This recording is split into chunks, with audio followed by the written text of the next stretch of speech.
నరసరావుపేటలో Andhra Pradesh BC OBC employees Palnadu జిల్లా అధ్యక్షులు Thanneeru royal బాబు మరియు మధుబాబు ఆధ్వర్యంలో 2026 నూతన సంవత్సర డైరీని ఆవిష్కరించారు.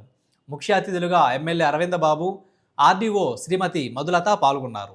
ఈ కార్యక్రమంలో రాష్ట్ర అధికార ప్రతినిధి బాదుగొన్నల శ్రీను మరియు Narasaraopet rural SI Kishore, doctor Ram Prasad తదితర బీసీ ఉద్యోగులకు సన్మానం చేశారు.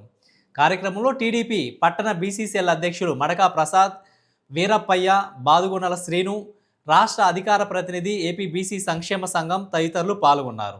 ఆంధ్రప్రదేశ్ బీసీ ఓబీసీ నాయకులందరికీ కూడా మరొకసారి శుభాకాంక్షలు తెలియజేస్తున్నాను. అందరం కూడా ఎవరి కష్టం వాళ్ళు పడతాము. తల్లిదండ్రులు ఏదైతే మనకి ధైర్యాన్ని నూరిపోస్తారో, ఒక రైతు కుటుంబంలో పుట్టి ఒక కమ్యూనిస్ట్ పార్టీ నేపథ్యంలో మనం ఎన్నో పోరాటాలు చేసాం. ఆ పోరాటాలన్నీ కూడా మా తాత ముత్తాతలు, మా నాన్నోళ్ళు చేసిన పోరాటాలన్నీ చూసాం. అదేవిధంగా ఉపాధ్యాయ ఉద్యమాల్లో కూడా మా నాన్నగారు టీచరు, మా పెదనాన్నగారు స్టేట్ జనరల్ సెక్రటరీ ఉండేవారు. మొదటి నుంచి కూడా కమ్యూనిస్ట్ పార్టీలో ఏఎస్ఎఫ్లో పనిచేస్తూ ఒక ధైర్యాన్ని నూరిపోసేవాడు అనమాట.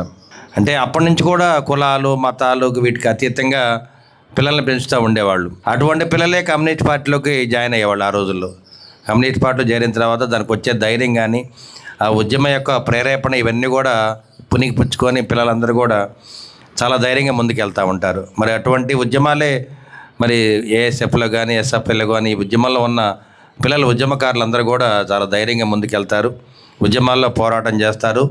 ఈ సొసైటీలో కులాలు మతాలకు అతీతంగా ప్రతి ఒక్కరు కూడా మనకు అవకాశం ఉంది, మన హక్కు ఉందని పోరాటం చేసే బాధ్యత అందరు తీసుకుంటారు.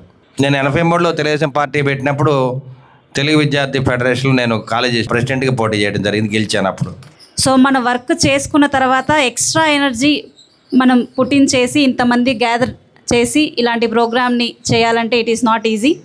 బికాజ్ చాలామంది ఎలా ఉంటారంటే మనం ఆల్రెడీ ఉద్యోగంలో ఉన్నాం, మనం ఎదిగాము, ఇంకేముందులే అని చెప్పేసి అనుకుంటారు.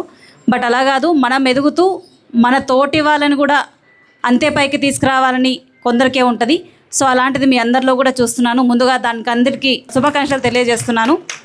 అండ్ ఇందాక ఒక వక్త మాట్లాడుతూ మనం ఎంత 50% ఉన్న పాపులేషన్లో ఐక్యతలో మాత్రం అంత పర్సంటేజ్ లేదంటున్నారు. That is true. ఎన్ని డివిజన్స్ ఉన్నా అంటే క్యాస్ట్లు ఉంటాయి, కమ్యూనిటీస్ ఉంటాయి, దాంట్లో సబ్ కమ్యూనిటీస్, సబ్ గ్రూప్స్, ఇలా గ్రూపింగ్ అంతా చాలా ఉంటుంది. ఇలా గ్రూప్స్ చేసింది, డివిజన్స్ చేసింది మనల్ని విడగొట్టడానికి కాదు, విడగొడుతూనే అందరిలో ఐక్యత అనేది తీసుకురావడానికి.